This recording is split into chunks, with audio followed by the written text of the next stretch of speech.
Hey y'all, my name's Alan. I'm in group 2. This week we're talking about customer loyalty, characteristics of how to be loyal to a customer, and how to build a rapport with the customer.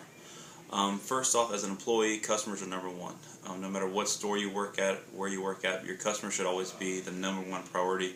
You should be looking and wanting to help them at any time you possibly can. If a customer doesn't feel welcome in your store, most likely they will not shop again.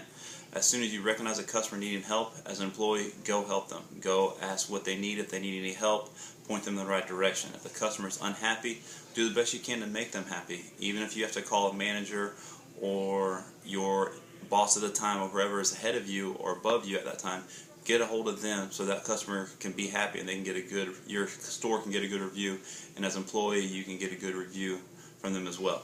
So make sure the customer is always number one. They are your top priority. A characteristic that I highly believe is very good in customer and employee relationship is trust. If a customer doesn't trust an employee that's trying to talk to them or help them out, then most likely they're not going to, one, come back to the store, and two, probably buy the product they're looking at. So build a trust with them.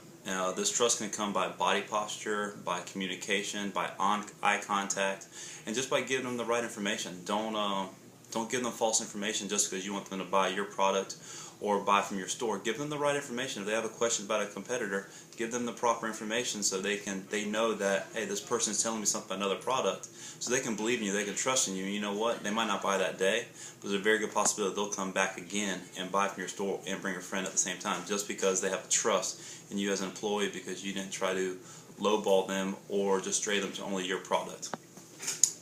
Build a bond with them. Find out what their interests are. Find out why they're in the store. That's going to kind of build a rapport and why they should be in your store, why they should come to your store. Just don't help them out with the product they're looking for. Maybe find out why they're looking for that product, what brought them in that day. Maybe ask them what they're looking for, what they're going to use the product for.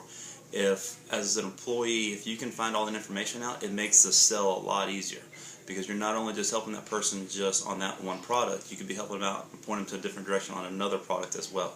So find out the reason they're there and what brought them in, and find out just different stuff and what they might possibly be looking for to help the sale go better and make that person feel even more comfortable with you as an employee, because that's the main thing, is they have trust. If they have trust and feel comfortable with you as an employee, a lot of times they'll come back and shop again.